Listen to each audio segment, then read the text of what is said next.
Right, as part of the Man Up channel, the reason I tell you about things is because obviously I've been through some of it and I'm going through it now. Now let me explain.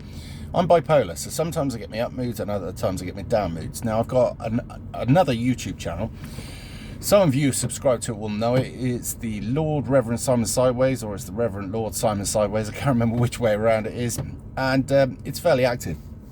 I do a live stream on Saturday nights and I get call-ins and stuff like that. However, right, when you've got depression, which I have at the moment for, it's first world shit, all right? Really, it is. But certain people would let that get to them, and it would let them, or they would let it take hold of them, wouldn't be able to make it to work, need to go on the happy pills, all the rest of it. But if you do force yourself to do stuff, kick yourself up the arse, the reward actually is that it picks you up out your boots and in some cases helps to fucking repair the depression. The depression wants you to itself, all right? So, like today, black mood, right? Don't want to go to work, don't want to get out of bed. What's the first thing you got to do? Kick yourself up the ass. Man up, for fuck's sake. It's in your head. It's not a physical thing, it's in your head, so it can be conquered, all right? Go to work. That's the first thing. Now you're earning money. Now, money problems shouldn't be what makes you depressed or not depressed, but it is a fact. It's what happens, all right? So if you're earning the money, you know you're on the way to taking care of one of the problems that's causing you depression, all right? Obviously, we're in the middle of winter at the moment. There's not much sun. If you're working nights, that ain't going to help either. But all of these things are fixable. And don't forget, the days are getting shorter. Saturday, I was fucking chronically badly depressed, right? Went back to bed. Now, I went back to bed for one reason. I knew I had to be right for the live stream that night, all right? Did I want to go on? Did I fuck? However, stayed sober, didn't drink, because that adds towards your depression, and I went on and did the live stream. Well, it turned out that it went really, really well. And the guests that came on really lifted my mood. Now, what's the moral to this story? I could have just said fuck it, right? But there were people that was actually looking forward to it. That's not me being big-headed, they've told me that, all right? But I would have missed out.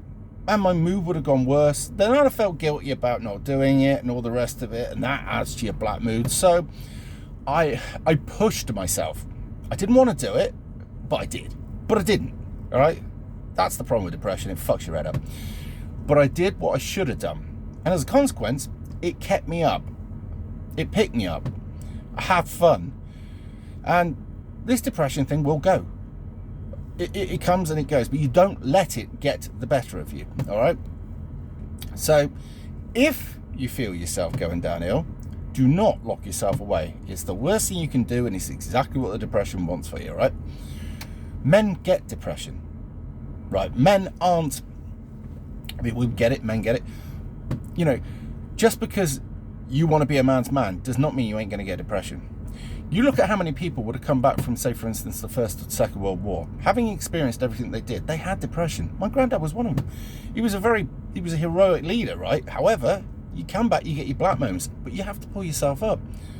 Because if you ain't going to fix you, who else is? And you're allowed to be depressed. It's not a weakness, all right? Being depressed isn't a weakness as long as you don't let it stop you doing the things that you need to do, all right? You can have a down moment.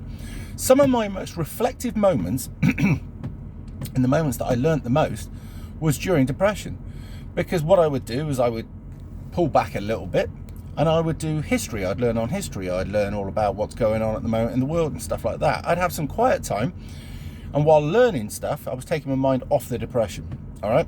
So if you've got depression, immerse yourself into a book. If you have some spare time, take yourself away from it, all right? But don't forget, do not lock yourself away for huge periods of time. It's exactly what it wants. Depression wants you to itself. It wants to own you. So force yourself into the uncomfortable. Take yourself out of the comfort zone, because that actually will add to your depression. And get yourself out there. If you're working, you're earning the money, all right? And if you're going out there and you're meeting people, you'll be getting involved in a topic of conversation or a situation that you wouldn't have been if you locked yourself away. I hope this is of some use to you, because it's coming from a bloke who's had this for years, and most of the time everything goes really, really well, right? And then sometimes it comes, and you can actually gain stuff out of the depression if you use it properly, believe it or not. I know it sounds mad, but you can. As I say, some of my biggest learning curves were during depressive times, because When you're up and everything's going great, you want to express that knowledge to other people. You want to be a bit more flamboyant. You want to be a bit more of a showman. Call it what you want. But when you're a bit low, learn a bit more. Use it to your advantage. Anyway, I hope this is of some use. And we'll do some more funny stuff soon. All right, see you in a bit.